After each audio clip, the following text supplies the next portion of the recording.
case you pass out, that's tough. Welcome to Joe's Drive-In for the start of 13 days of Halloween. We're going to be taking a tour through the history of horror movies, starting from the very beginning and working our way up to the modern age.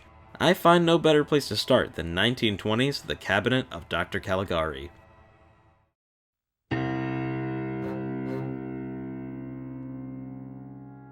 This is one of, if not the first true horror movies in existence, dating all the way back to the silent era. Now, watching silent horror is a unique and surreal experience. You feel this strange disconnect as there aren't any recognizable faces, and having the knowledge that everyone involved in the movie is long dead adds to that eerie feeling you get while watching. In this film, traveling showman Dr. Caligari joins the local town fair to show off his main attraction, a sleepwalker named Cesar, who when awoken from his box can answer anything he's asked. Cesar's presence is haunting, and his predictions are even more so. Not everything is what it seems though, as Caligari uses Cesar's sleeping state to commit murders in the dead of night. When Cesar is shown waking up for the first time, it's incredibly unnerving as he looks right into the camera. Which brings me to the acting, which was an entirely different world for silent movies. Actors had to communicate emotion with only body movements and facial expressions. They would often have to play it over the top to properly sell it, similar to a stage play. Just looking at a character needs to be enough to let you know what they're all about. Yeah, just look at Dr. Caligari, you can tell he's up to no good.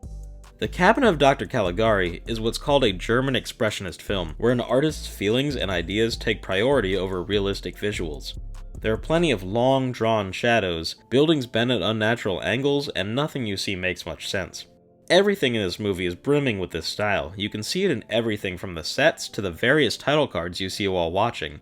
Even Cesar's costume is German expressionist. I originally thought that it was only light, or perhaps some dust or something, but upon a rewatch of a better quality print, I see he indeed has angles painted on him to fit the style. The set design is fantastic. Just look at this visual of the fair. You got people moving in the foreground, people moving in the background, there's this railing dividing them that's way too steep. There's two rotating carousels sitting at an odd angle on both sides, all while the twisted city looms in the background. This simple, static shot is filled with imagination and kinetic energy to bring you in. The visuals and acting add to the creepy feeling you get watching this movie, with great shots that can leave an impression to this day, such as Cesar's abduction of the girl. Despite being such an early horror movie, this shot is one of the creepiest that I've ever seen. Something else you may find surprising is the number of tropes that are displayed in this film. They've become extremely commonplace since then, but this is where it all started. There are various examples such as a mysterious stranger coming to town, authorities catching the wrong guy, and of course, the classic monster and the girl cliché makes an appearance too. I could be wrong, but this movie may also be the earliest film example of an in-universe framing device, where the story is told from the perspective of someone after the fact. As for the ending, actually, no. I'm not going to give away the ending. Just know that it's good. Really good. Definitely check out The Cabinet of Dr. Caligari. It's engaging, imaginative, creepy, and it can't even talk. Pleasant nightmares, friends.